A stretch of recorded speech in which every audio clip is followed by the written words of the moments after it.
When you're deeply ingrained in your business and all roads are leading back to you, and particularly if you're the main moneymaker in your business, it can be really frightening to take extended time out of it. But I've proven it time and time again with myself and our clients that when you take time away, when you come back, you will make more money. It just happens. You need to take that time out of the business to test the systems and see what happens. This is an intro. Intro. Hustle and Flowchart with your boy, my boy, Matt Wolf and Joe Fier. Hey! Welcome back to the Hustle and Flowchart podcast. You already hit record. I did. I do that sometimes. Sneak attack. God, so brutal of you. Jackson Millan. Yes, he's on the podcast. He was actually road tripping during this podcast. He was, yeah. And, still is. Only 4 days in. Yeah, and you don't actually see it if you're listening to the audio, obviously, but he's in this like bright orange and yellow, colorful like SUV, and he's in the jungle somewhere. In the jungle, just shooting in front of his truck on this video. So if you get the chance, jump over to hustleandflowchart.tv. That's our YouTube channel, and you can actually see like Jackson sitting out in the wild with his truck. See his dog pop his head out, or her head out of that window multiple times too. It was funny, but I was like, hey, there's a dog. Yeah. I don't think I've ever seen that on a podcast either. But yeah, he's on a road trip, and but he breaks down what he's doing there. And in this episode, I mean, he is a wealth extraordinaire. So like when it comes to business owners, most of us are not thinking of the wealth side or how to, have money actually work for us that comes from the business, but actually like free ourselves up from a lot of time and like create basically this lifestyle business that actually creates a ton of wealth for you. Yeah. So one thing that we didn't say about this road trip is that it's a 12-month road trip. That's so true. A big portion of this podcast is us going, how the hell are you leaving your business for 12 months? Right. And then that is what kind of sparks off this conversation. That's what that's what the rabbit holes we dive down is, how he systematized and set up his business and set up his team and set up all of the stuff in his business so that he can literally be out on the road for the next 12 months. Yeah. So, I mean, he is nicknamed the Wealth Mentor for a reason, because he literally, so in this episode, you will hear, I don't know how many frameworks. There's like 6, 8, 10, 50, I don't know. I didn't count. But there are a select few, you'll hear it in the outro actually of this podcast, that we're going to go look at what we're doing. Yes. Make sure you stick around for the outro, because I think the outro on this episode is a really, really good one, because we share all the insights that kind of flooded to us while talking to Jackson. And so it's it's like a whole therapy session at the end of an interview. It was definitely, I think this is a double header for you, and we did not see it coming, but Jackson definitely, he sparked something in our mind that hit us like square in the eyes at the right time right now. I feel like it's just like one of those, oh yeah, that's the piece. That's the next step. Stick with this whole episode. I promise it'll be worth it. For sure. And make sure to, I don't have it in front of me, but like Jackson's, I know he has a podcast. I should be doing better than this. Matt, do you have the URLs in front of you? Yeah, but I don't know actually how to pronounce it. It's Aurus Financial, so AUREUS financial.com.au. Yeah. So we'll link it up in the show notes. So make sure you just check out the show notes episode for this episode, and all the various links and resources he mentioned on this episode will be there. So make sure you just check that out. That's the easier way to go. Yeah, but definitely join his list, get the frameworks, because there's all sorts of stuff, and listen to his podcast too.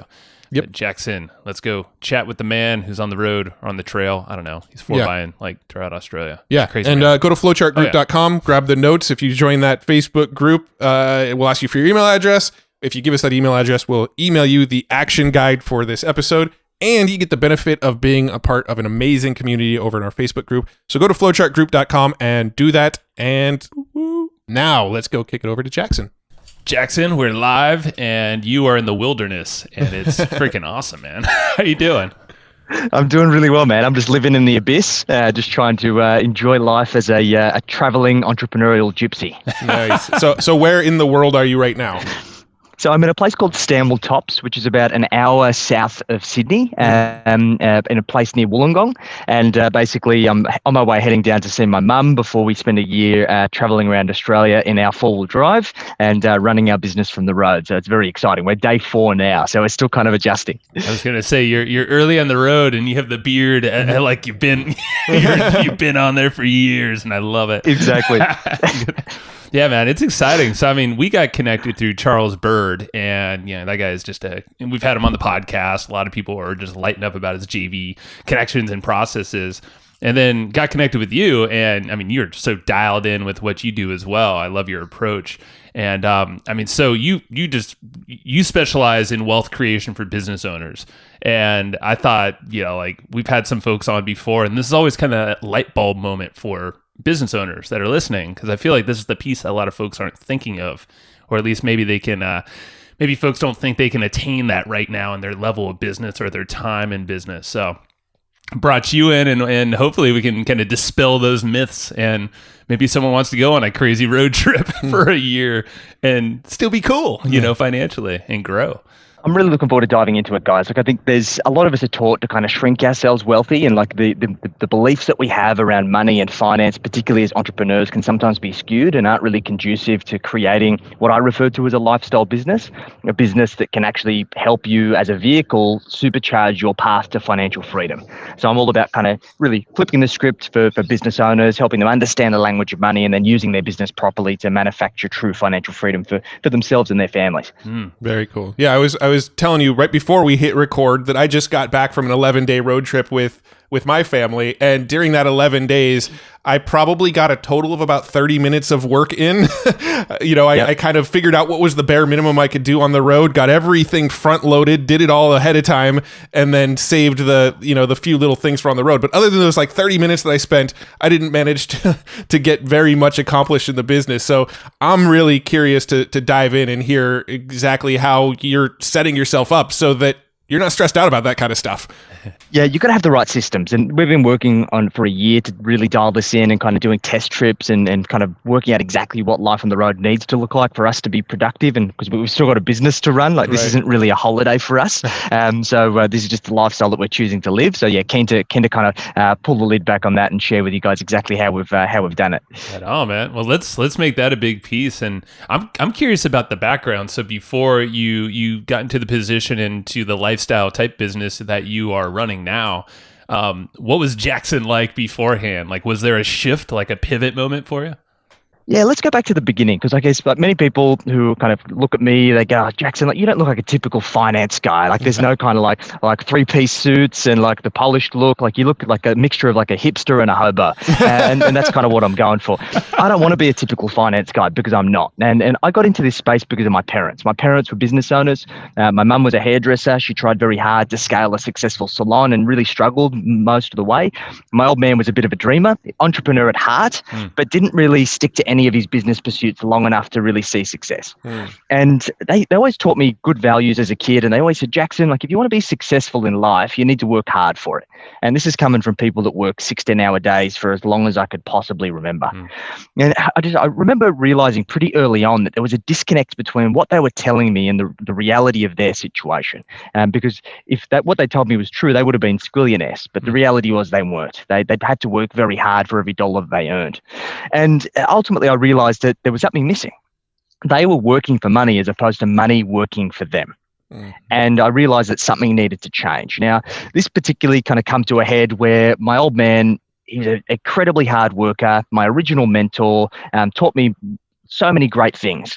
And he basically worked himself to death. He worked for 40 years with this hope that he could retire at 65, be able to live this amazing lifestyle and kind of reap the rewards of all of his hard work. And unfortunately, at 66, he was diagnosed with late-stage pancreatic cancer, and he died shortly thereafter.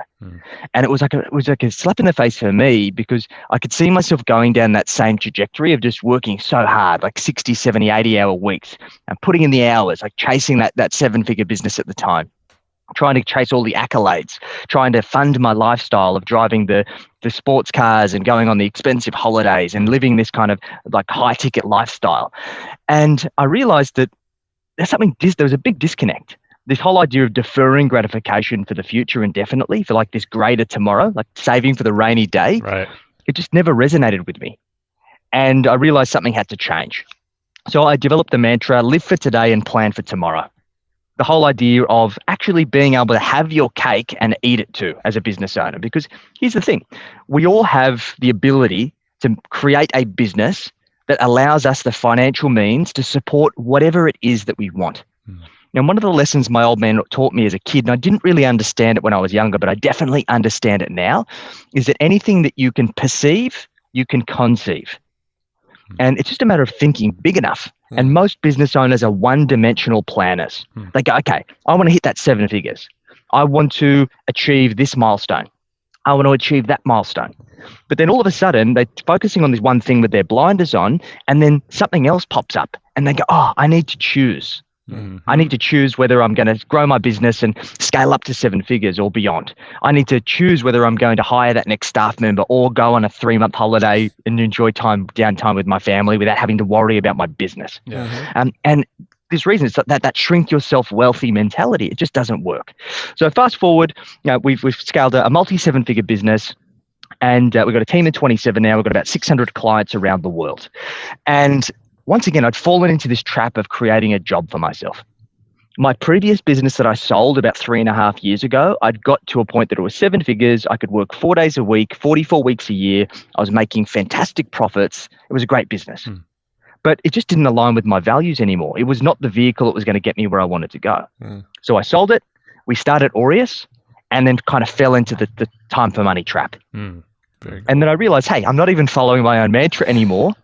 And 12 months ago, we put the wheels in motion to get this business back to being a lifestyle business. And when you've got a big business, it's sometimes very difficult to turn the wheels fast enough to undo a lot of those things that you've done. But luckily, with this really clear North Star of us leaving, the plan was to leave on 30th of March on my birthday. And we left a week late. It just all fell into place. We all work well to targets. When you set that target, it's amazing what you can achieve. Yeah. I think the thing that stood out for me there is the whole one-dimensional target or goal, focus. What was like the most difficult part, or like was there kind of a flipping moment for you in business, like where you started to kind of expand and maybe some struggles you went through? Definitely. I find the hardest business to scale yourself out of is a business where you are the expert technician. Like if you understand the craft, you are the master of the craft. You're the hero to the story. It's like the Jackson show. It's the Joe show. It's the Matt show, right? It's so hard for you to get yourself out of that. And we call it the technician trap. Because you're like most of us as entrepreneurs, particularly when you're running your own business and you're the technician, like you're often a 10 out of 10. Like you're the best that there is. And there's this big J curve that the longer you remain in that technician role, the bigger the J curve is when you exit out of that to try and replace yourself. Clients get the shits, systems break. It's so reliant on your IP and your skill set that you really have to simplify the way that you do things in order to deliver even close to the same value. And it's really, really difficult. And I myself struggle with that more than anything. So it was about understanding, well, okay, what do we need to do to turn this from being a service that's built around Jackson as being an advisor and a wealth coach for 14 years now, which is, it's a unicorn. It's almost impossible to replace. 2, productizing the business and then creating the right systems, the right frameworks that are conducive to our team delivering the same, if not better value than if I was to do it myself. That was the hardest thing. I could see that. It's like turning this ship, this big ship you've created. And it's like you almost have to balance the old with the new in this transition period. I mean, was it kind of like a smooth transition like that, or was it just kind of like burn the old ways, go full steam? We tried to make it smooth because we didn't want to burn any clients in the process. Like we've got less than a 2% attrition rate in our client base. Our clients love us. Our clients have been working with us for many years, and the reason why we've been so successful is because we are a client success oriented business. We guarantee all of the work that we do, and essentially like with money back guarantees. And if we don't get our clients a 4x ROI from working with us, we give them all their money back. Wow. And to date, we've never had to honor that arrangement because we invest so heavily in our client success that we always get them results. And the clients that do leave are typically ones that have gone the journey and they've actually made us redundant because that's our plan. We want them to be able to make us redundant. So we wanted to make sure that we could replicate that. And the most important thing was about creating a system that allowed us to focus on the outcomes for each specific client and then turn it from being the Jackson show to having a full team of advisors that could help get those clients those outcomes. And hey, it wasn't without its challenges. Yeah. Like there were the things that didn't go to plan, and there were frustrations even still today. But I think the most important thing, and one of my good friends taught me this, is that scaling a business is about getting prepared to have thousands of ego deaths. Yeah, that's the truth. There are so many opportunities, where you want to roll up your sleeves and you want to dive back in and you want to save the day. You want to be the superhero again. You can't. You just need to allow things to break, because systems are made to be broken. When you make a system and you break it, you can see the point of weakness and then you can improve it and take it to the next level. And that has to happen. Yeah. Do you have any advice for people getting over that sort of mental barrier that exists? Because I know what you're saying resonates with both of us heavily, right? Like there's a lot of things in our business right now where we've said over the last, 13 years now since we've been in business, we've said, all right, we're going to back ourselves out of this thing. We're going to get somebody else to start doing it. We get somebody else to start doing it. And 2 months in, we're like, you know what?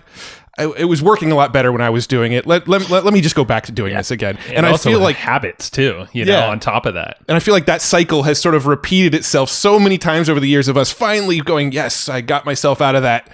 And then a few months go by and then we slowly start creeping ourselves back into it. So what sort of advice do you give people to get over those sort of mental barriers? The most important thing is that we need to reposition the business as a vehicle as opposed to the destination itself, because the reality is for most entrepreneurs, the business is actually the destination. It is the be-all and end-all of their existence. Their measurement of success, fulfillment, achievement is all measured by the results that they get in their business, which is great. Like, of course, we should all be passionate about our business. We love our business. It's something that we've created. We've put all the blood, sweat, and tears into it. However, it is not the destination. It is a vehicle, and we need to treat it as such. So, like, look at publicly listed companies. The majority owners of those companies are not actively involved in those businesses. Right. So we've got to put our hat on and ask ourselves the question of, if I was the CEO of a publicly listed company, would I do this? Or in another seat, if I was a shareholder of a publicly listed company, would I do this? And the answer to most of those things is no, because most shareholders don't do anything. So this is the shift of frame. Now, the problem is that as human beings, we make the best decision that we have available on life's menu and business's menu as well. We typically always make the decision to step back into a role because we believe it's for the better good of the business. Now, the only way that we can do that is we need to reframe the value of that decision. We need to put better options on the menu. So the analogy I like to use is, let's say, for example, like you went into a restaurant and you open up the menu and you hate Brussels sprouts.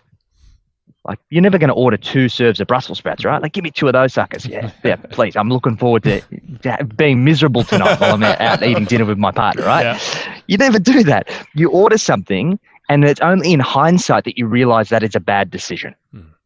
So this is not about removing bad decisions from the menu. This is about increasing the quality of the decision. So how do we create different frames of reference, different ways of looking at things and validating our decisions that ensures that it is actually for the greater good of the business? Because ultimately, you've only got so much time, and your time is more valuable likely spent in other parts of your business than stepping back into technician roles or kind of doing the doing as such. Yeah. And I mean, you mentioned time. I mean, you mentioned your dad as well. And that whole because I've known too many people who have died far too young, and it's the time element. I don't think a lot of us are grounding ourselves and realizing, okay, yeah, we have the ability to take on everything, and being in the roles that we are as CEOs or, leaders of our companies, we are the ones that are basically introduced to all these opportunities and new problems that we know we can solve. But, that's a quick trap to kind of get your hands involved and start doing stuff unless you have these filters, like you just said. Exactly. And this is the reason why I created the F4 framework, which is basically our North Stars that we set for ourselves, but we also set for all of our clients. Because if we can have a better measure of success of what is the actual goal that we're chasing, and then we can ask ourselves the question, like, does this decision or what we're looking to do make the boat go faster? Then it makes it a whole lot easier to make those quality decisions. So we aim for our clients to help them create a business that produces $400,000 a year in profit, allows them to work 4 days a week and 44 weeks a year, and then fast tracks their way to $4 million in net wealth. So ultimately, any decision that we make is, does it improve my profit? Does it help me win back my time and it takes extended periods of time out of my business? And does it allow me to turn my business profit into personal wealth? And if the answer is no, then why are you doing it? Let's go deeper on that if you don't mind. Yeah, can we break that down and maybe some? Please. Yeah, I mean this is fascinating. So I don't know the best place to start for that, but I mean the typical business owner I don't think is thinking in all these layers. Maybe there's a monetary yearly goal. Let's start with the $400,000 a year in profit. Where does the 400,000 number come from? Why is it an arbitrary number, or is it a very specific number for a reason? It's quite specific. When people ask me, Jackson, do you have a love affair with the number 4? And I go, no, actually, my lucky number is 7. So I could have turned all the 7s, but the science wouldn't work. So the whole idea of $400,000 a year in profit is that with $400,000 a year in profit, we should have the ability to live a phenomenal lifestyle and have enough surplus left over that would allow us to get ourselves on track for that $4 million in net wealth. Now, we've worked with thousands of clients over the years, and we've been able to work out that there is a point of diminishing returns in terms of personal income. Like you get to a point where you go from drinking like a $20 bottle of wine to drinking a $100 bottle of wine. Mm-hmm. You go from driving a Lexus to driving a Porsche, right? Mm-hmm. You go from flying in coach to flying at the pointy end of the plane. Like, does your quality of life actually get any better? Probably not. So it's a pretty good benchmark in terms of a really great personal income that will afford you and your family the opportunity to live an amazing life and have a solid surplus. Mm-hmm. Now, the time piece. For most people, when it comes to time, most entrepreneurs, if they're in the right business and they love their business and they're no longer doing the shit jobs, the jobs that really frustrate them, that they're not best use of their time, that are outside of their zone of genius, most people don't want to retire. Most people want to retire because they get burnt out, because they're too reliant on in the business. All roads lead back to them. They're burning the candle at both ends. But if they're doing the things that light them up, that fill their cup, most people don't want to retire. Yeah. So what they would like to do is buy their time back. So have a 3-day weekend every single week, go play some golf, spend more time with the family, take up your hobbies again, get fit, get healthy, whatever it is that you want to do. And then have the ability to take at least 2 weeks every quarter to allow you to take some downtime, reflect, revise, and have a better lens when you come back into your business. Because I don't know about you guys, like Matt, for yourself with that trip that you took, like how much more clarity did you have coming back from that time away about what you wanted to do in your business? Yeah, a ton. I mean, you could even say Joe's laughing over here because I came back and I'm like, dude, I have so many insights about our business after this trip.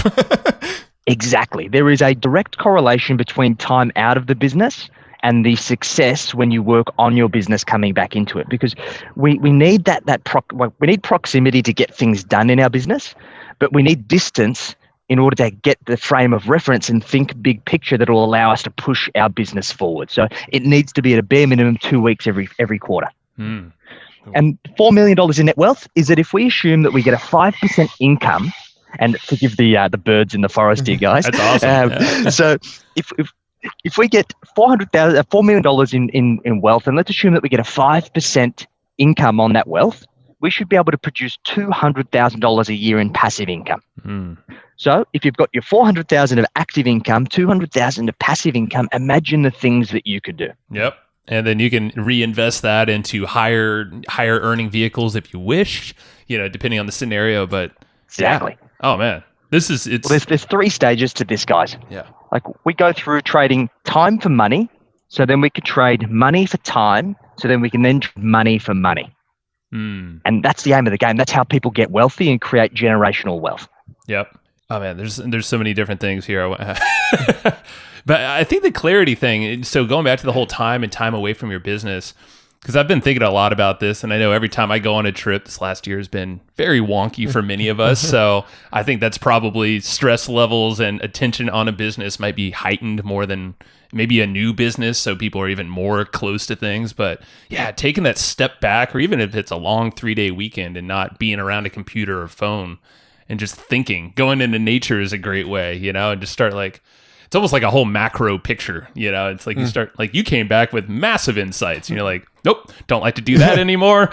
I'm not even pumped up on this. Well, I mean, speaking specifically into my road trip, like, what happened was I spent 11 days not focusing on the business and realized how much I enjoy not having to focus on the business. And then I came back and went, we need to systematize the shit out of all this stuff that we're doing, because it's so much better to not have to do it. Yeah. I agree 100%. And look, that can only happen when you have that distance from your business. And like, it's really scary to start off with. Like, when you're deeply ingrained in your business and all roads are leading back to you, and particularly if you're the main money maker in your business, it can be really frightening to take extended time out of it. But I've proven it time and time again with myself and our clients that when you take time away, when you come back, you will make more money. It just happens.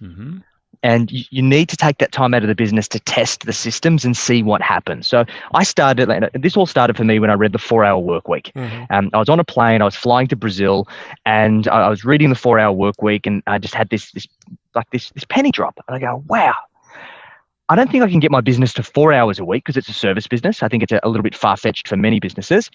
But I think I can definitely get myself to 4 days, and I can drastically reduce my hours, and I can really test the pace. So what I started doing is I started taking a couple of days out of my business. So I'd take 2 days off, and I'd come back and I'd see what broke, what didn't work. I'd fix it, and then I'd go for 3 days. And then I'd go and do it again. I'd keep increasing days, because ultimately different problems are going to arise, obviously, at different times when you leave, but also for different durations of time. And I think it really tests the value and the credibility of your systems the longer the amount of time you can take out of your business. That's interesting. I like that. It's almost like split testing, or seeing the limits. And now you're starting a road trip for 12 months. I mean, is this going to be the longest time that you've ever been, well, not totally away, but kind of? Definitely. And I guess the whole idea of it was about really using it as an opportunity to really hand over a lot of these responsibilities and only focus on the stuff that's really going to push the needle forwards for me as a CEO of the organization, and really empower the team to kind of pick up on everything else and start being the heroes themselves. Yeah. I'm curious, what sort of things did you have to do in advance of leaving on this trip to make sure that you felt real confident that things were going to keep cranking along while you're gone?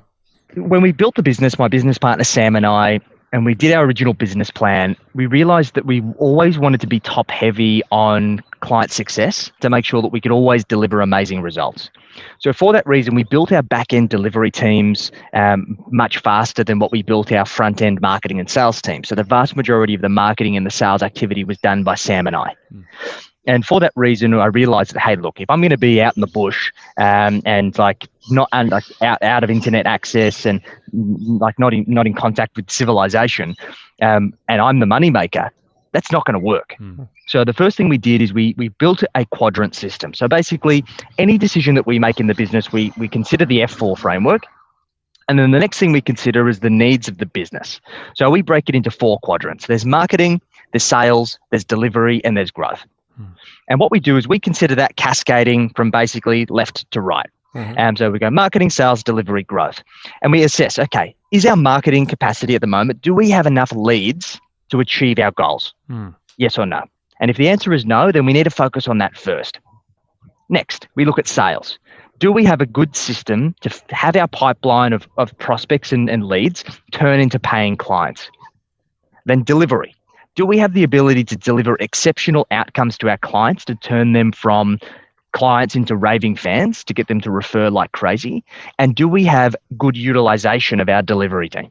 And then growth. Do we have enough margin and cash flow to allow us to either take chips off the table or to reinvest back in to allow us to compound these 4 quadrants? Now, the areas that lacked the most for us were marketing and sales. So we built a sales team. We hired some salespeople. We trained them in our way. I simplified the sales process because it was very much built on my IP. And we got somebody who'd never had a day of finance experience in his life and trained him to do our sales. Wow. So we proved the system worked. And then marketing. Still to an extent, I do a lot of the marketing, but the marketing effort changed. It became leveraged. As opposed to one-to-one marketing, it's now one-to-many marketing. Platforms like this, speaking engagements, writing books, doing PR. All of these things are what now fuels our marketing machine.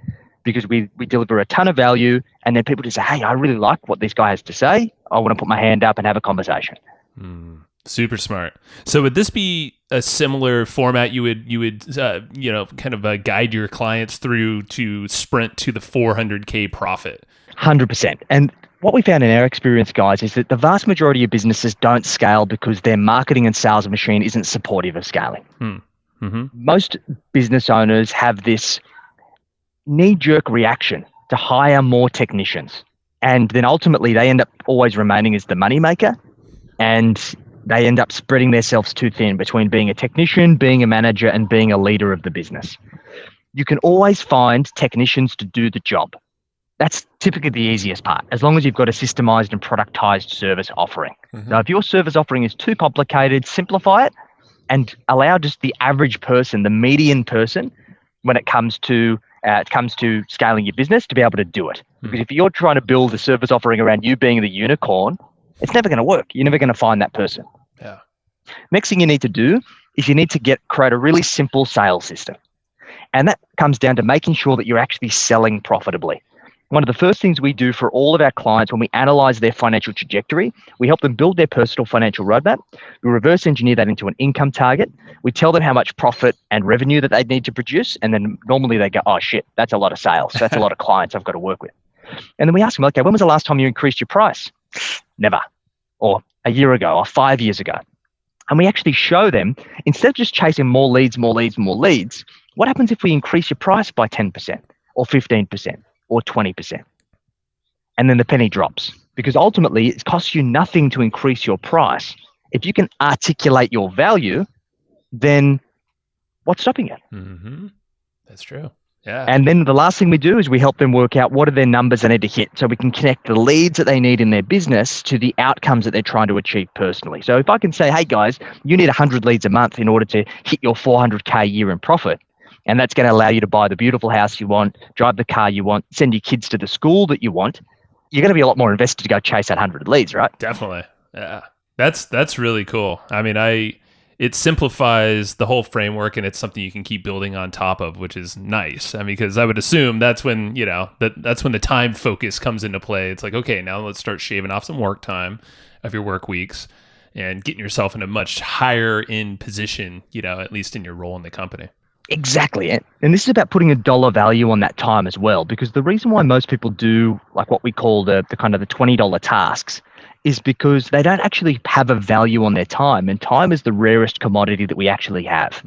So the simple way that we do this is we work out, okay, based on where your business is at right now in terms of annual revenue, work out how many hours you're doing a week on average, times it by the average number of weeks per year, and then divide your annual revenue by that weeks per year.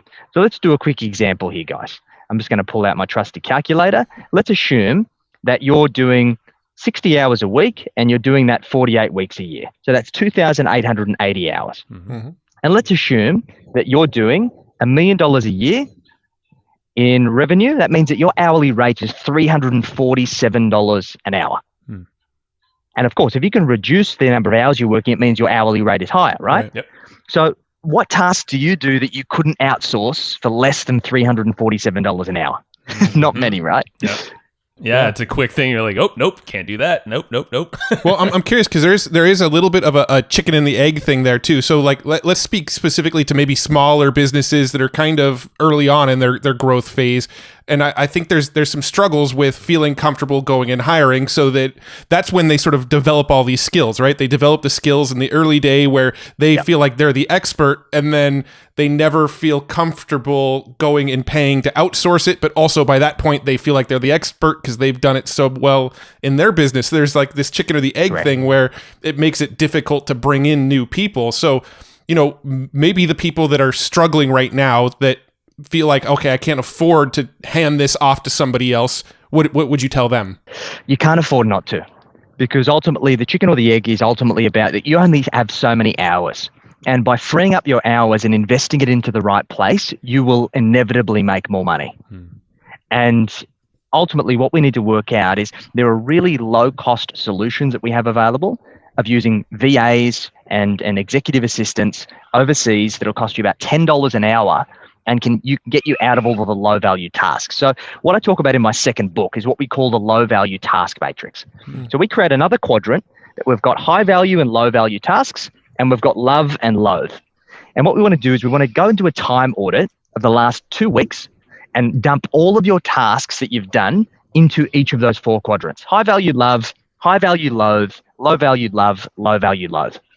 Work out on average per week, how many hours are you spending in anything outside of that zone of genius, the high value love tasks. Now, the first thing we want to do is get rid of the low value loathe, the things that aren't pushing the needle forwards, that just need to be done, and you hate doing, like checking your emails. Like a couple of years ago, I did this analysis for myself when I was writing my second book. And I worked out that I was spending about 720 hours a year checking my emails. Now, it was mind-blowing to me, and I did the calculation on it, and I go, okay, well, my effective hourly rate's about $1,000 an hour. I need to work out 720 hours. You do the maths. Yep. It's nearly $1 million a year in opportunity cost. Yeah. So I said, okay, I'm going to commit and teach my executive assistant how to run my inbox. And I want to reduce my time spent in my emails to 30 minutes a day. And I said, okay, I'm going to give her a month to learn it. And she mastered it in 3 days. You're like, what was I waiting for? Wow. Yeah. Exactly. So this is what we do with our clients. So there's low value tasks that are wasting your time, that are stopping you from going out and getting more leads, closing more deals, and delivering more for your clients, like just delivering value. So for you to get out of that technician phase, we need cash flow, because we need cash flow to hire. And the easiest way to do it is to get an executive assistant or a VA, train them in those low value tasks, get yourself back into focusing on winning those clients, increasing your pricing, bringing in the deals, building up the cash flow, and then hire. Bring in the right people that are going to allow you to get out of that technician phase. And you might as well start with those tasks that are lowest value. It's not a lot of risk either, but it's kind of training, I would assume, really training your mind to let go of some of these things. And then you can keep snowballing 100%. That upward. Well, I'd also imagine if you start finding a bunch of low value, loathe tasks, you probably just don't even need them at all. Like, you don't even need anybody to be doing them. Exactly. And that's where we can systemize them out, because what we typically go through is a framework that we call delete, delegate, and dominate. We want to go through, like, once we outsource the tasks initially, we then task that individual with making themselves redundant from those tasks as well. Because we're trying to upskill that individual over time as well, because if they're learning what you do and helping you become really efficient, then we want to make sure that they're being efficient with their time too, because their productivity is directly tied to your productivity. So if there's things that aren't best use, they should be focusing on improving the system, using automations or different tools to be able to streamline those tasks, win back their time so that they can add more value to you. Yeah, see, it's a big snowball effect going across the board. I love the frameworks. I mean, this is the stuff. I mean, this is wealth education kind of in a nutshell, but these are the mechanisms to kind of get to that point. What's the biggest, like, so if someone says, this is all great and all, but really, I don't know, just do it. I mean, are there common sticking points or, I guess, excuses that you hear that stop people? Yeah, there are. The biggest lapse in people doing these things, because it's all common sense stuff. This is not rocket science, guys. But ultimately, the problem is that most people don't have a game plan when it comes to what they're actually trying to achieve outside of their business. And we believe that focusing on repositioning your business as a vehicle comes down to having the right game plan outside of your business. And what we focus on doing is we basically help our clients go through what we call a 20-year roadmap. And the 20-year roadmap basically goes through all of their lifestyle and financial goals over the course of 20 years. We then reverse engineer all of those goals into an action plan and an income target, then into a profit target, then into a revenue target, then into their KPIs and their activity. And by doing this now allows us to align the activity with the outcomes that they really want. And this is the catalyst for reframe. Now, many people, when I talk about 20 years goals, like they go, oh gosh, I don't even know what I want in a year, let alone 20 years. Right. And this is on purpose.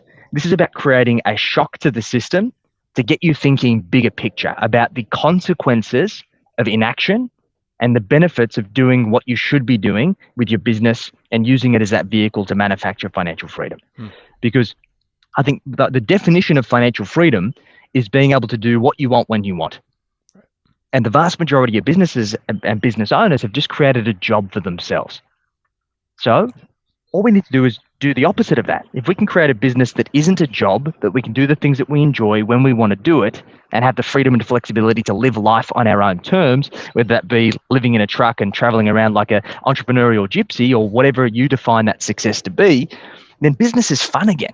And this is a mantra actually since Matt, you've been back. Remember, we've been talking and saying this a lot, is like, you know what? We want everything to be fun, simple, and consistent. So have that momentum. But fun is first. Fun is first. With 100%. our business, we've made it a focus that if we're not having fun with things in our business, that thing needs to go. Yeah. We want everything we focused on to be fun. And I think this is, this might be a sort of shift in topic, but I feel like this is something we've talked about a lot on this podcast. It's about enjoying the journey. Like when you're, as an entrepreneur, you should be more focused on enjoying what you're doing on a day-to-day basis and not focused on, okay, I need to get here and then I'll do X. And then once I get here, then I'll do X.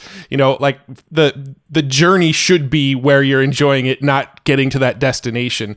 And I think that's that's sort of an overarching theme of our podcast that we've been trying to harp on. And I feel like you embody that with what you're doing and with what you're teaching. Well, you talk my language because my first book is actually entitled Enjoy the Journey, Creating Wealth and Living the Life That You Desire. So this is definitely my mantra. And I fall into the trap myself, guys, that I've always been quite goals oriented. And there's always that next goal. And like you're so focused on achieving that thing. And when you actually achieve it, you go, oh, that's nice. What's next? Mm-hmm.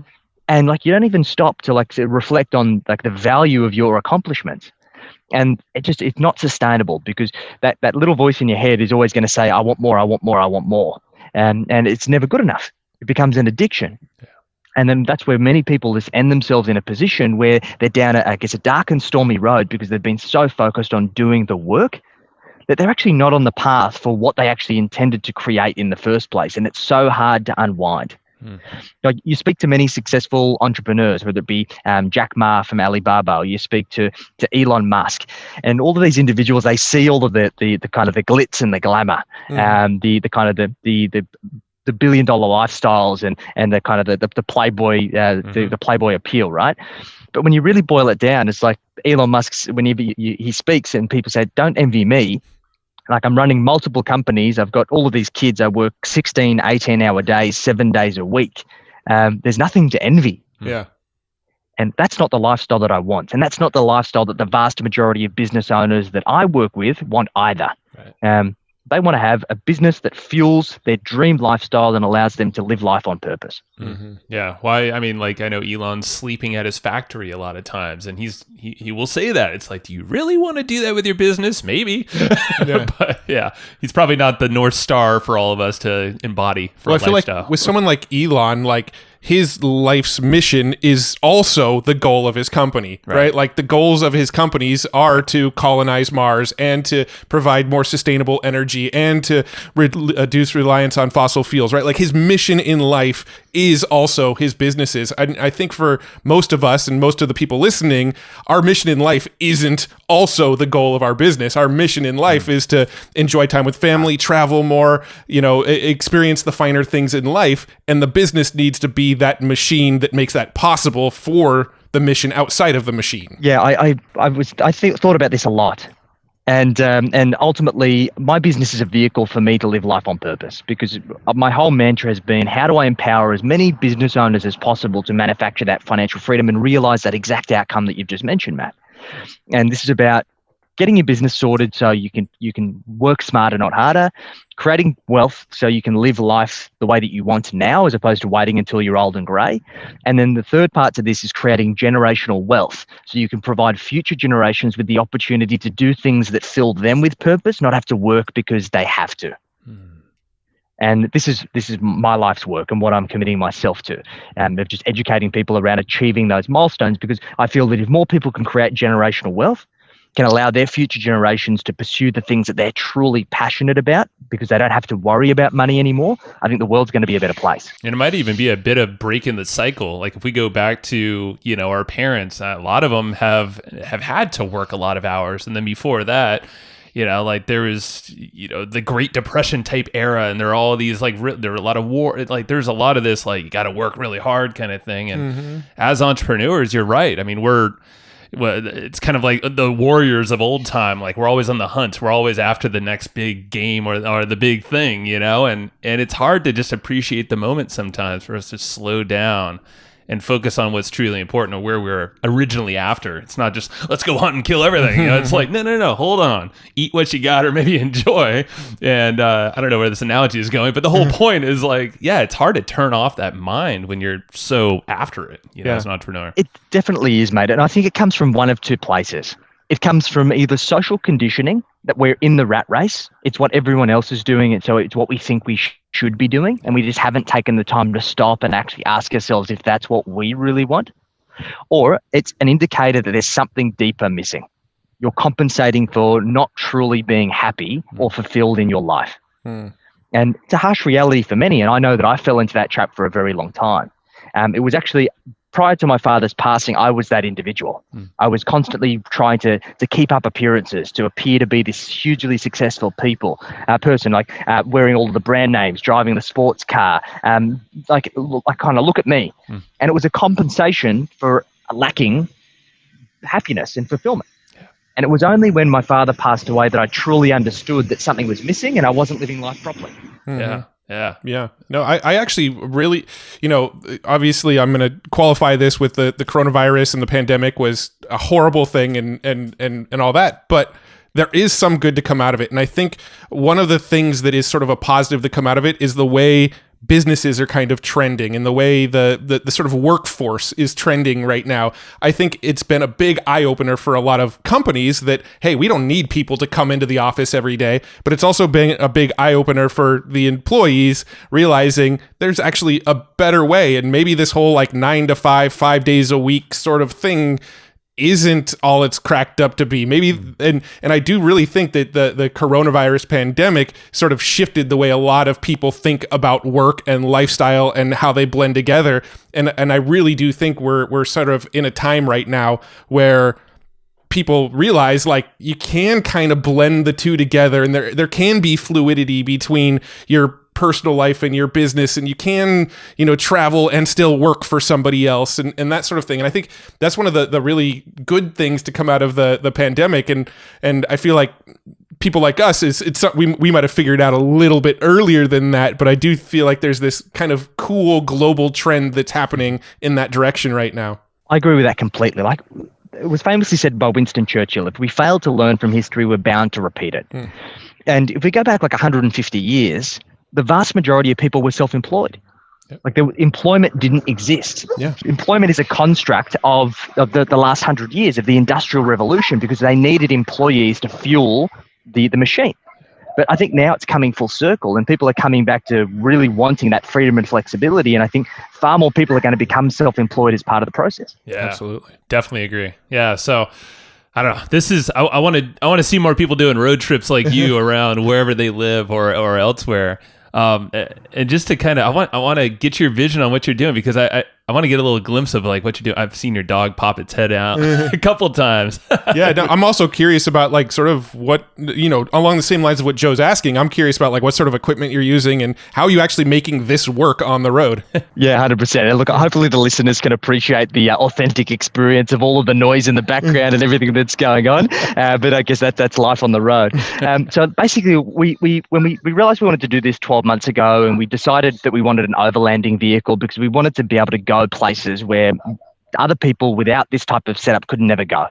We wanted to be able to go to the very pointy end of Australia, to the Cape, be able to go deep into the outback, where there's absolutely no one there. You're days away from civilization, because we wanted to be able to place ourselves in environments that could allow us to expedite our growth trajectory. Because as we've already spoken about, like that growth comes from being out of your business, being in different environments, and taking that to the complete extreme is my objective for the next 12 months. Because we're so used to being able to wake up in the morning, going and sitting in our office, turning on our computer, sitting there in comfort, going to the fridge, having food there, all of these constants that we have that allow us to be in the moment and thinking exactly around what we're going to be doing in our business and in our life is it's something that we all take for granted. However, in this environment, there are no constants. Like I've got my dog here that's running around. There's stuff that's happening around, and we're moving every single day, and there are absolutely no constants. Anything can happen. And my mission is to work out how can I thrive in an environment that is constantly changing, because if I can do this in this environment, I can do it in any environment. And I think that's a really powerful lesson. So basically, to give you guys a bit of a rundown, we've got a Toyota Troop Carrier. It's got a pop-top roof. So if you look up there, that's our bedroom. Nice. And inside the back of the truck is our kind of office area. When the weather's not too great, we've basically got our setup in there with a couple of desks. And basically, we've got solar on the roof. We've got a lithium system. I'm basically powering that from an inverter that's run by the solar at the moment. And we've got basically everything that we need to have a house on wheels. It's just a very, very small house that we've got to learn to live with. So obviously, as we said, we're only about 4 days in, so we're still getting used to to what that life looks like. But I'm enjoying it so far. It's that excitement of the unknown that I've always tried to chase. And I think more people have to have the courage to throw themselves into the unknown and see what happens, because that's where growth happens. Yeah, man. Well, you literally have a business as a vehicle because your business is printed on the side of your vehicle behind you, which is it's really it's awesome. So, and it also makes a great colorful backdrop for videos. It does. So anybody listening to this, you want to know what the visuals he's showing, you could go over to the YouTube channel and see the video version. I'm impressed, man. I'm just like, I'm happy we connected, and thank you for sharing all of these frameworks, because you went deep with us. And I know you have a podcast as well. So talk a little bit about how folks can go find you, listen to your show, maybe work with you as well. Yeah, so I've got a podcast called Enjoy the Journey podcast, aptly named. So we've our main platform is Spotify, so feel free to find us there. And I've also developed a 40-point business performance scorecard, because what I find is that most people just don't know the options that they have on the menu and what they need to improve. So it's super important to understand exactly how you're tracking in pursuit of using your business as a vehicle to create financial freedom, and understanding what you need to be focusing on. Now, out of the 40 points, the average score is about 18 out of 40. And we've run this with thousands of businesses. So it actually means that the vast majority of businesses are below average. But the good news is that typically when people do the scorecard, they can improve their score by about 10 in 30 days or less. Wow. So I'll give you guys the link to that to add to the show notes. We've also, we work with service-based business owners to help them increase their cash flow, improve their profits, and build personal wealth. So if you are a service business anywhere in the world, you're looking to up your money, your finance, your profit, and your wealth game, and you'd love to have a conversation, I'll also include a link for you guys to book a time with my team, have a conversation around how we can help you map out a game plan, and see how we can support you in pursuit of financial freedom. Right on, my man. Well, cool. Well, yeah, we'll link it in the show notes. So you know to get that, everyone. We'll throw them in all the notes that we offer you. So awesome. Anything else, Matt? Oh no, we cover a lot of ground. I feel like this conversation, the timing of this conversation for where we are in our business right now was just like insanely spot on. So I really, really appreciate you spending the time, because it was really valuable, and I think it hit home with both of us pretty heavy. So appreciate you, man. Thank you, my man. Appreciate you. Have a great trip. I'm glad for that, guys. It's been a pleasure, and looking forward to catching up soon. Of course. See you, my man. Bye. So what'd you think of that one? Oh, I want to go travel the Outback. Oh. Why would I hate it? No. I don't know. It's freaking awesome, man. Because I like to say the opposite of what I think your response is going to be. Oh, yeah, that's true. That is pretty accurate. Yeah. You do that often. Jackson's amazing, man. I love how there is a method to the madness. Yeah. And to the fun too, profitable madness. We'll say. Yeah. I mean, I was.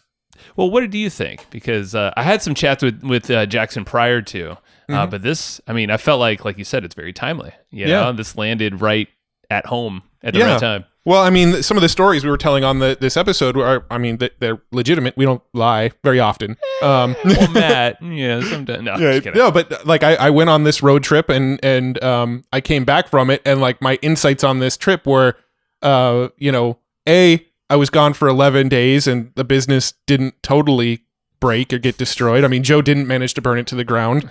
I mean, that's hard to do to a digital business, but Joe managed to... It would just be me or our team and systems as well. Yeah. Is it all hinging on me, mister? It was all hinging on you. Because you're CEO, right? Mm-hmm. So. Oh, yeah. Big bad CEO over here. You're the big bad... You're the MF office. CEO. Yeah, my suit. Yeah. But yes, it did not break. But I came back from that trip and I had this like realization, like, man, all of the sort of day-to-day, like little, like nuanced things that I try to keep up with, there's got to be a better way because, the business didn't break, but I was gone for 11 days and, all the stuff that I should have been doing while I was on the trip, let's figure out how to systematize that stuff as well. Right. And so it was just this kind of realization that I really, really enjoy, like, being out on the road, having new experiences, being with the family, having fun, going out to dinner with friends and, just enjoying life, right? And go figure. We come back and, it's sort of skewed because there's this coronavirus and we've been stuck in our offices. So this was sort of like this great release of like, hey, I get to be out in the world again for a little bit. But I got back to my office and I kind of went, man, I just want to be doing more of that stuff. How do we set up our business so that we can both be doing more of that kind of stuff? Yeah, man. Well, and we can. And and it's funny because you did come back with a whole different perspective. And I know that feeling. I mean, I haven't taken a trip in a while, partially because of Corona, but also having a baby too, so it's limiting some things, but going to Hawaii soon in May. And and actually Heather did challenge me. She's like, I challenge you not to bring your computer on that trip and to not have that pull. She's like, I want you with us. Like mentally at least. And physically, I guess I would leave your cell phone at home too. Nah, that's a little difficult. So I will be a little bit connected. I will be connected. But I think I don't get a pull for it. Like, cause I think it is a mental thing. Like you said, you didn't work more than what you said. I think you said 30 minutes. Or yeah, I mean, I had some things I had to do, but they took me like 15 minutes each and 3 different days. You know? You did not. I mean, I know you stayed true to that, and I think it's freaking amazing, man, because there is that. It's this pull. I mean, I was thinking about this actually this last night. I'm like thinking as you, almost like in your shoes. It's you have this pulled back effect. You're not just staring at a screen or looking at a chat or so close. It's like you're having that open space. Yeah. And you're talking about different things and you're just letting your mind wander a little bit. Yeah. Well, I mean, on that trip, we visited 4 different national parks, saw every sort of climate. We were in a 90-degree weather at one point in Texas, and we were driving through the snow at one point while we were in New Mexico. Oh, really? Right? Like we literally saw like every climate. We went through 4 national parks. I saw family members on my side of the family that I hadn't seen in probably 5 years. We saw family members on Alana's side of the family that we hadn't seen in, maybe 3 years. We saw, I saw, Joe Kearns and Mike Alvarez, who are people who are literally like kind of partners in our business now. Yeah. And we've never met them in person. I went and had barbecue with them while we were in Texas, and so like just the experiential element is what I feel like has really been missed, especially during the coronavirus stuff. But like even before coronavirus, when I'm just kind of in front of my computer doing the day-to-day every single day, day in and day out. And then Saturdays and Sundays, I try to go and create some good experiences with the family. And then Monday rolls around and I've told you this for years where it's still weird. It's still baked into my brain where I'm like, fuck, it's Monday. It's a Monday. I know. No, it's like that would become a habit maybe. Yeah. I don't know. Like it would happen a lot. And I will say it happened a little bit more on your front, but I think it hit us both probably. I mean, we still had the same mindset, very similar mindset. Yeah. And it's like what we talked about what caused that in the episode just now. Yeah. So I mean, I was legitimate in my statement at the end that like this came at the perfect time for us in our business and where we're at. You had your own quote unquote journey. You could talk about that when and however you want. We'll talk about that in a little bit. But you and I both sort of had similar sort of moments where we realized like, okay, we need to figure out how to stop being the operators of this business. Even we've done a pretty damn good job over the last couple of years of backing ourselves out of being the operations guys. But what ended up happening was we just figured out what different roles we can plug ourselves into instead. Totally. Well, so exactly what you were saying, there are a couple things that stand out to me. One of them is what you just said. I loved Jackson's processes. Like he said, the whole marketing, then it's sales, and then delivery, and then growth. And I didn't bring it up there, but I was thinking about this during the course of the interview. It was like, okay, well, we call ourselves marketers. Well, that's only one piece of the puzzle of a successful business, but even like to release our grasp of the business. yeah, that means that we're gonna be stuck there. Mm-hmm. Like you ain't gonna hit the 4K, like all these different the F4 framework that he was going through. Like, so it's almost like you have to elevate yourself from that. It's like, great, you could be a marketing mind and start marketing, but that doesn't mean you need to stay there. Well, if you're looking at his 4 sort of boxes, right? Marketing, sales, delivery, growth. Mm-hmm. I actually feel like the one that we've figured out how to systematize now is the marketing, right? Mm-hmm. Like we've got Joe and Mike helping us with marketing through emails. We're working with David Schloss again to help us with Facebook advertising, driving traffic in there. Like a lot of the marketing elements that drive the initial traffic and awareness, I feel like is where we've got it dialed in. I think where, and I guess in our business, the marketing and the sales kind of overlap because emails are right there too. Yeah, because we're driving through to like online sales pages. We don't have sales conversations over the phone so much. Occasionally, but not very often. It's here and there. Where I feel like we are still stuck into it is a lot of the delivery elements, right? Like we still get into all of the Facebook groups and interact with people. I still the action guides for these episodes. I still take those action guides every month and load them into the members area, and then update the updates page of what's been added in there. When it comes to like our courses, like Pod Hacker and the various content that we put out, we're still the ones creating a lot of that content that goes inside of those members areas. Mm-hmm. So things like that are the things that we haven't backed ourselves out of. And I feel like that's sort of the next evolution of our business is, okay, we're figuring out how to systematize and automate and back ourselves out of the marketing. Now, how do we systematize and back ourselves out of the actual delivery fulfillment of what we're selling? That's been the struggle, I think, for us. Yeah. And that's not to say I want to stop doing these podcasts. That's not to say I want to stop making content and being sort of the face of the brand. But the deliverables of what people buy off of us, I think, needs to phase us out. Mm-hmm. Yeah. And that's, I think, and this is why it also is good timing for this conversation is Pod Hacker, is the fact we released that and we launched that and created the whole thing with this going in mind, or like with this in mind, is like we don't want to have to be everything here. Like we want to be the creators and the visionaries, and connect the pieces and assemble a badass A+ team, A team, that does all the execution of this thing, or at least of all that stuff that really we should not be in the middle of. And it worked. And obviously it's an evolution, but it's still us. Our hands are definitely in things that we want to separate from. Because we know if our hands are in things, it's just going to slow down the whole process too. And everyone benefits if we just take a little step back. Yeah. And I know this is something that we were even talking about just yesterday, and a whole different kind of thing is getting a lot clearer on some of just like the systems and the key things to move things forward. Yeah. But also that would separate us from having to be in a lot of those parts of our business. Yeah. Yeah. No, I think the place to be is to be the visionaries of the brand, like, hey, here's some cool ideas of where we can take it.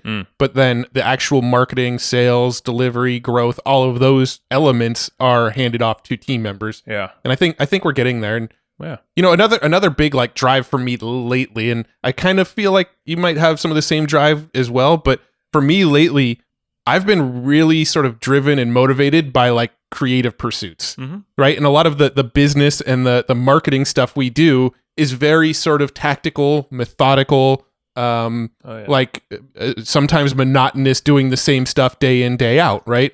And for me, where my brain constantly goes is I just want to get this shit over with so I can do the creative stuff that's exciting me. 100%. And so for me right now, that's things like playing guitar. That's things like I've been obsessed with like how to edit videos and like create content that is like telling a good story that flows well, and it's like, editing video, people might go, that's not creative. It's fucking insanely creative. That's like I was going to say you are building a story. That's what you're doing. And you said story. If you didn't say it, I was going to say, well, really all of that shit is just building a really cool story. And editing is totally an art form. If you've never done it, it's totally art. Like when you watch big movies, like the editing can kill or make the movie, right?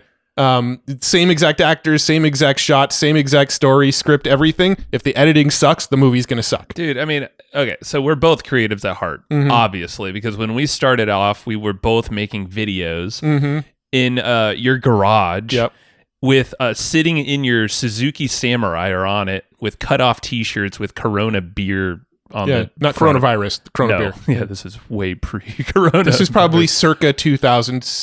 No, I bought the house in 2008, so it would have been around 2008. Yeah, so I mean, this was like before we did anything in marketing. We were just listening to others like Frank Kern and whatever gurus out there, Tony Robbins. I remember those two. Yeah, and we would just make videos about what we learned and all the weird, wacky shit that we're doing in the process to implement this stuff. And like we did all this creative stuff and this was before we did put it on YouTube, but it was before we knew what the hell to do on YouTube. Yeah, but. No, our hearts, and I know my heart definitely is, and I know yours is, it's rooted in creativity. There's a reason why both of our houses have a shit ton of guitars in them. Yep. And why, from a very early age, I've always wanted a music room in my house, which I pretty much achieved. It's more just scattered throughout my house now. You just have a music house, not a music room. Yeah, it's nice. But it doesn't mean I always had the time to play it, though. And Exactly. How many times have you and I really legitimately, like, not me bring my guitar over on a podcast day and we have 20 minutes to quickly jam to some shitty things. That's happened a few times, but that's about the extent of when we played music together. Literally throughout our friendship. Yeah. That's crazy. And like, this is all to just say that we are absolutely creatives. We happen to learn marketing. Yeah. Because it supports our creativity. That's how I see myself. And that's why, just to round out and just end on your video editing thing, that was my first business. And I fucking enjoyed it. Yeah. Did I work my ass off? Yes. Did I know systems and how to outsource stuff? No. Yeah, and the thing is, I loved it. You don't. You typically don't mind working your ass off on the stuff that you're passionate about, right? Like, I can just lose myself for hours in like editing software. I could lose myself for hours just sitting there with my guitar messing around. 100%. Like when I'm in those creative modes, that's where I hit my flow states. Yep. Right. When I'm trying to do like actions in the business these days, it's like the opposite of a flow state. It feels like a grind. It feels like, oh, I got to do this next, and then I got to do this, and I just need to get this shit over with so I could get to doing what I mean, nerd alert here, but I've even gotten really into playing Minecraft lately because it's so damn creative. It is a freaking creative platform. You build whatever you can imagine. Well, it's like, I've never played Minecraft, but I've seen you play it a little bit. You have a really cool house. For a while, you didn't have a roof on it. I found that very weird. It's got a roof now. Especially when there's monsters and shit running around. I don't even know what I'm talking about here. No, you don't. But it's like Sim City or like, you know, building Legos even. It's like, dude, that's all I used to do as a kid, man. Yeah. Like, I think marketing, we found a sort of creative flow with it. You know, if you've followed along to us for a while, and especially me, like back even to my WordPress classroom and Learn to Blog days and stuff like that, I sort of always pursued the creative elements of marketing. I loved tactics, but I loved experimenting and finding tactics that nobody else was doing. Totally. And to me, that was a creative pursuit. So even when I am doing the marketing, I'm always looking for what is the sort of creative, artsy thing that nobody else is doing that I could put my own spin on this. So that's actually, I mean, you've empowered me to think that way. And I think the creative part of, so I've reflected a lot on this too, is there's a lot of stuff I'll be caught in the middle on that have to do stuff. And I know we talked about it a lot. When you actually caught in the middle. Caught in the middle. Jupiter bound. Oh, that's good. I totally forgot about that song. No one else is probably going to know what that is, but that is We could probably get the rights to use that song, actually. But maybe we should. Get Back Loretta. You should check them out. They're an amazing band with a bunch of our friends from San Diego that should have made it massively big because they are that good. Yeah. Just go Speaking YouTube. of creative, holy shit. Okay, anyway, side tangent. I'm going to shout them out. Get Back Loretta. But I get I have sticking points in my days, and I think it comes through things like email and messaging are like, it's what I love. I love to chat with people, but there's a massive bottleneck for me. And like, you know, he even talked about that, Jackson did. But like saying, and that's kind of like the delivery portion, I would say, for me, and a little bit of marketing. Yeah. But what I really enjoy, going back to your point about the whole creative tactics and all that shit, is my brain loves to connect pieces from like someone like Jackson that we just had on. Cool. Okay, now I want to connect him with a couple of other, or a handful of folks, the right people, for him to go work with, or I don't know. I like to connect all these weird pieces, and it doesn't mean that we need to be involved in all that stuff, but I like to support others and also like just turn on that creative brain and like, okay, how do we arrange these pieces? And it comes in the form of a lot of marketing strategy for us as well. So it's like when I know when I free my brain, I can, like even Steve Olsher brought this up to us. He's like, you guys are freaking the best at this marketing stuff and like piecing together all this stuff. I mean, he didn't say that word for word, but that was basically the synopsis, it seemed like.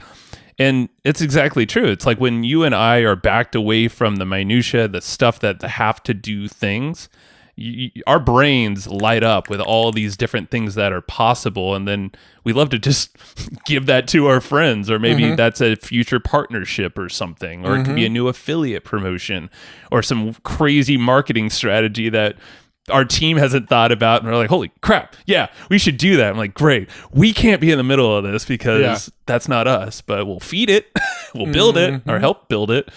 And I think that's where we have not allowed our brains to be in, like collectively do that, but going through, that matrix, or I forget what it was, like the another quadrant. Yeah. So it was high value, low value, love, and loathe. Yeah. Like that's something we should do. Yeah. Go through that. Well, it's funny because just yesterday we're like, all right, we need to have a day where we get together, we spend the whole day in front of a whiteboard and just sort of figure everything out. Figure out like what stuff we're taking off our plates, who do we need to hire, what things should we get rid of, what things can we automate and systematize, and just map it all out so we're on the same page, right? And I feel like on this episode, Jackson literally gave us the framework for that day. Yeah, multiple maybe, but yeah, that would be probably the first framework we start with. Yeah. Is probably that one, that 4 quadrant. Yeah. So, damn. Yeah, I was thinking, I'm happy. Yes, brother. Yeah. We're doing this was a good therapy session outro here. Yeah, I know. I don't even know how long it's gone because the screensavers of actually, no, we're 18 minutes. We're recording in. to the mixing board. Yeah, I was like, that's true. Not used to it yet. All right, let's wrap her up. I think, well, you know what? The last thing, because this was something I want to bring up, and the whole 20-year planning thing. It's funny because he's like, when my clients, we plan out in 20-year increments in the future, and immediately my eyebrows were like, whoa. Yeah. And he's like, that's the reaction. Yeah. I'm sure he caught that. And I started doing the math. He said his father died at 66. My dad died at 66 or 67. I think 66 as well. I started doing the math on my own age, and I mean, there's a lot of people that die around that young, or maybe they have an injury, like my father-in-law right now battling some health issues. Very freaking scary. He's around that age too. A good friend of ours just passed away at age 40. That's 3 weeks ago. There you go. Yeah. I mean, so it's having that perspective. What he's allowing, you're not going to nail your 20-year vision, and you're probably not going to know what the hell you want to do. I know I don't. I know you don't. At least I don't think you do. But like, at least if you have something you're putting out there where it's like you can almost make it tangible in your mind, and then you see what you're dealing with right now with that 4 quadrant thing we're about to do, then you figure out the gap. And you're like, holy shit, that gap's kind of scary. Yeah. Because I don't have my shit figured out. And I want to make sure I'm not going to be dead before I figure out myself and actually have the most fun I can in this life and do what I want. And that was like going through my mind half of this episode. And I didn't have like the point to bring it up, or maybe, I don't know, I didn't have like the words, but I was like, I started doing the math at my own age. I'm 36. You're 38. 7? I'm 38. 3 weeks. Actually, yeah. You're coming up very soon on that. By the time this episode's out, I'm 38, most likely. Dude. Like, if that's not a wake-up call. Yeah. I know it is for me when I started just like thinking. I've been thinking about that a lot lately. So it's like. Oh, yeah. I mean, I feel like not a year goes by where we don't get some sort of slap in the face. It's like, dude, life is short. Figure it out. Yep. Life is short. Get on it. Yep. Like, and I feel like multiple times per year these days, we're getting sort of this slap over the face of like, I'm reminding you, it could be gone tomorrow, Could be any time. So yeah, I mean, that, as much as I thought first that 20-year thing, I was like, whoa, like I did the one thing challenge, when we had Jay Papazon on, and Jeff Woods. Yeah. and that was like planning, I think 5 years out was the max. And I was already like, oh my God. Yeah. That's what in 20 years, but that context, when you start to frame it and then realize there's a gap in between, it's like, it's up to us to figure out what we're going to do in that period of time. We don't know how long that gap's going to be, but there's sure as hell a gap there. Yeah. We all got one. Yeah. So figure out your gap and figure out what the hell you're going to do with that time. Absolutely. Yeah. I mean, thanks to anybody who's listened to this long into the podcast and listened to ours, because this is almost like a whole therapy session tacked on to the end of a podcast, which is why we put them at the end. So if people don't want to hear this kind of stuff, they don't have to. But we weren't planning for it. But I do feel like a lot of this stuff should be almost as valuable as a lot of the stuff we talk about on the podcast. But it's also just like, we want people to see that, who we are, the warts and all, right? Like, we're sharing. Yeah, I mean, Joe's got a lot. You got some bad ones too, in places where. But I mean, this part of the podcast exists so we could show you, like, look, this is where we fuck up. Like, we don't have shit figured out either. Yeah, man. I mean, no, that legitimately scared the shit out of me, but it also empowered the shit out of me. It should empower the shit out of you too. Whatever that means. Yeah, I don't know. Build an empire. Yeah, I mean, yeah, I will. My own version, but empire of fun and freedom. Empire of filth. Filth. Isn't that a Nine Inch Nails song? I don't know. I was gonna think, like, is that Green Day or something? No, it's probably. Like, I mean, I think it's a Nine Inch Nails song, but then Johnny Cash covered it, I think, and then the Johnny Cash version's more famous than the Nine Inch Nails version. Wait, Johnny Cash covered Nine Inch Nails? Yes. Really? Yeah. I didn't know it was that order. Yeah. That's cool. I have listened to that, and that's a great song. Yep. Yeah. Okay. Anyway, so pick up the action guide for this episode. hustleandflowchart.com / am I saying it wrong? Yes, you are. Flowchartgroup.com is where it's at. So if you go to flowchartgroup.com, you can join our Facebook group. One of the questions when you join the group is to enter your email address. Hook us up with the email address. We'll send you the action guide to our most recent episodes. You'll get whatever episodes came out within the last 2 weeks. So be quick, and hopefully you get in on it within 2 weeks of this episode going live, and you'll get that action guide. So that's flowchartgroup.com. You were talking very fast. Yeah, that was my... that was your warp speed. That was my announcer speed. that was my side effects may include... You would be good for that job. Also, anyone can do it because you could just speed control that bad boy up. Yeah, or slow it down. Which will be my call to action to Easy Webinar. Too slow. Okay, too slow. Sorry. 2x, please. Don't want to lose everyone. Yes. Yeah, Easy Webinar, our amazing sponsor who's been with us for a very long time. And I know a lot of our folks, you possibly. We've also been with them for a very long time because we use Easy Webinar. Very good point. I don't know how many years, at least 4-ish. No, it goes way back. No, I freaking made one of the original sales videos of this like nearly 8 years ago or more. Easy Webinar plugin.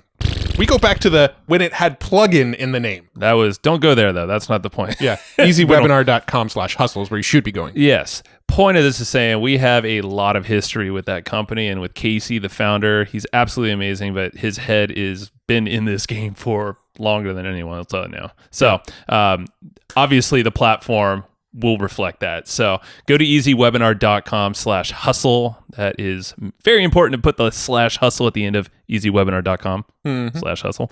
You get a fat discount on whatever plan you choose, but you'll see a whole bunch of ways that this will make your life so much easier when it comes to sales and webinars in general. But really, that whole sales thing that Jackson was talking about, this could be your secret link. Could be. Easywebinar.com/hustle. Go get it. Yep. And if you want to see behind the scenes of our podcast business, how we growth hack our podcast, how we monetize our podcast, how we get big name guests, how we engage with our community, how we do all of that stuff, and get new updated training from guest experts every single month on what they would do to grow a podcast, make sure you check out podhacker.com.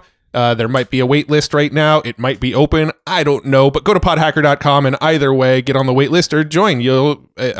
So far, I have not heard a negative word spoken about it. I will say this right now, and I'm happy you brought that up. I sent 80 Bonjoro videos to like the newest subscribers. There's a lot more in there as well, but I wanted to hit like just this small segment here. No one had a negative complaint, which I'm not gloating about this because I said, please tell me something negative because we want to make this the best freaking membership you've ever been a part of because this is our baby. And it's not the Joe and Matt show, Matt and Joe show. We also have real babies. We do. We want to keep those separate from this. Point being, there is no negative feedback, and people are getting amazing results from just being in for like a week and a half, 2 weeks. And it makes me so freaking happy. Yeah. And so if like legitimately, if you have thought about podcasting, and I know we survey our lists all the time, let's be honest. Podcasting is the lowest interest. It's true. And Joe Kearns, he actually told us that yesterday on a team call. Thank you very much for exposing this. It's only like 17% of y'all, at least the people who've responded to the survey, that actually think that podcasting is an interest. Mm-hmm. I would challenge you on that. I really, the other two were affiliate marketing and traffic. Yeah. Well, we also teach literally our affiliate marketing systems in there. Well, let's go back and take a step back for a hot second. There's a reason why we can do those two things. It's because of a podcast. Yes. And it's because of creating content consistently. And maybe it's partially on YouTube as well. So think about the content and the value you're putting out there right now to get the traffic or to make those affiliate sales or other sales you're making. Guaranteed with PodHacker and podcasting and some like a system behind that actually puts together all the pieces that you're already doing now, most likely, but actually exponentially like grows that with a healthy system that doesn't get you consumed in it. Mm-hmm. Get PodHacker. Like you will love podcasting, and there's something for everyone in there. Yeah. And it's the perfect thing. Just try it out. So go to podhacker.com and get on the wait list if it's not open. Even if you get on the wait list, we're going to hook you up with our PodHacker playbook.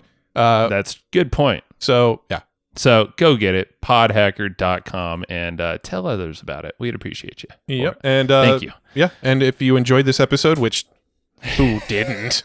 I mean, obviously. You're still with us. If you enjoyed this episode, tell some friends about it who will get some value. Tell your friends that are running businesses but are overworked to come listen to this episode, because we got the solutions for them. Bam! And thank you very much. We love you. See you next episode. Bye-bye.